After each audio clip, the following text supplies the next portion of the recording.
The Kingdom Builders Family Life Center's mission is to provide support for families affected by domestic and sexual violence. Next month, they are hosting an important 3-day conference. Youth Services Coordinator Gabrielle is here with an invitation. Good morning. Good morning. How are you? Oh, this conference just gets bigger, bolder, and better with each year. It'll be the 3rd annual one. Yes. Before we get to the conference happening October 8th, 9th, and 10th, big picture, what's your mission all about? Absolutely. So Kingdom Builders, our mission is to support those that have been either indirectly or directly affected by domestic or sexual violence. And your mother started this organization, She did, Ms. right? Jenkins, yes. What made her want to start this in this community? So she had lived experience.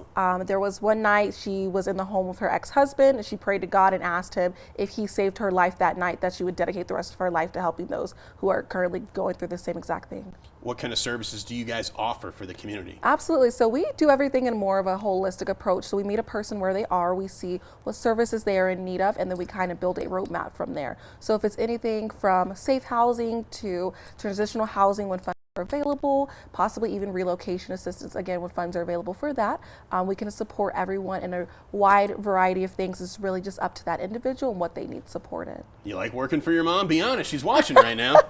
I do. So I lead our social media side of things as well as our youth program. So I get to do a lot of different things in the organization. You're a tremendous ambassador for Kingdom Builders. All right, the 3rd annual Beyond the Mask seminar is happening October 8th, 9th, and 10th. First off, why call Beyond the Mask? So every year before this, we called it just our traditional Changing the Narrative Domestic Violence Conference. This year, we decided to focus a little bit more on professionals and seeing how can professionals work with their clients or their guests to see how can they help them unveil their mask. Oftentimes when people are dealing with domestic violence, they tend to hide themselves, hide their identity, hide everything about them. And so we want for those who are working with those who have experienced it to know how to come from a more holistic, culturally responsive way. And kind of just seeing, again, how can they support their clients a little bit more. Yeah, Gabrielle, I think it's a tremendous metaphor. You know, just let it go because you're around like-minded people that just want to care and have comfort for you as well. So what can attendees expect for these 3 days? I know it's free, but registration is required on the website. But what can attendees expect? This is 3 days of a lot of insight. A lot of insight. And so attendees can receive awesome presenters. We have a lot of presenters coming from California, the Virgin Islands, Washington, D.C., Chicago, all over the United States. They will also be able to have free food. Ms. Jenkins was able to get some sponsorships, so all of our guests can receive free food. They will also be able to receive our Friday self-care day. So oftentimes when people go to educational conferences, it's so much information you learn, and there's not a lot of self-care. And so on Friday, we will be dedicating everything to self-care just for our participants. So what I mean by this, we will have different workshops such as acupuncture therapy.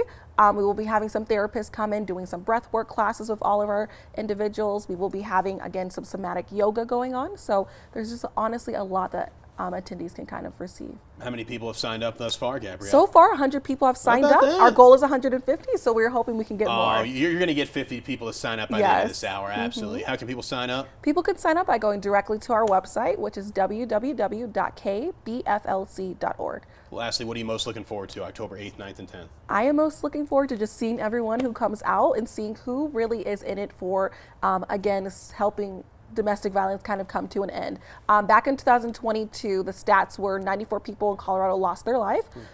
Prayerfully, in 2023, only 58 people lost their lives. So although it is still a high number, we have been able to see the decrease in deaths. With your guidance, let's get that number down to 0. Thanks for your time. And we'll see you October 8th, 9th, and 10th. And save some of that free food for me as well, all right? And give your mom a big hug because she started all this. The 3-day conference is free to attend, but attendees must register. And to do so, visit that website on the bottom of your screen. We'd also like to thank Gabrielle, her mom, and her wonderful team for bringing us this morning's segment.